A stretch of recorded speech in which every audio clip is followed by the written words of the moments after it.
before we bring in our first person, let's give a little context to the industrial era, which we're going to be taking him from. Industrialization was the gradual shift from farming to factory-based economies driven by new technologies and machinery. It led to the rise of major industries like steel, textile, and railroads. During this time, business owners used vertical integration to control every stage of production and horizontal integration to eliminate competition by merging companies. You're going to figure out why I'm telling you this in a little bit. However, as factories grew, workers faced long hours, low wages, and poor conditions, sparking strikes like the homestead strikes that we've talked about in class. These labor movements were crucial in demanding better working conditions, fair wages, and the right to unionize. Right, the first person on our list of guests will be the famous robber baron. You know him, you probably hate him, Mr. John D. Rockefeller.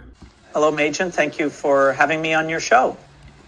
No complaints from me, John. So first things first, tell me a little about yourself.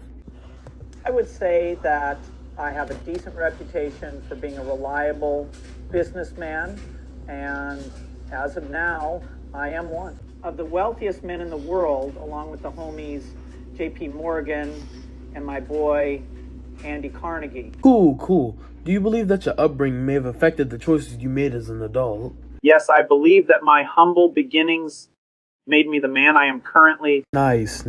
I'm so glad you said that. How do you feel about the rights of your workers and the impoverished? I believe that all my workers are people and deserve to be given the same opportunities as everybody else.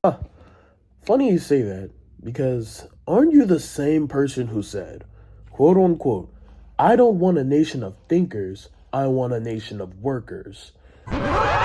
You what? Well, I believe that might have been taken out of context.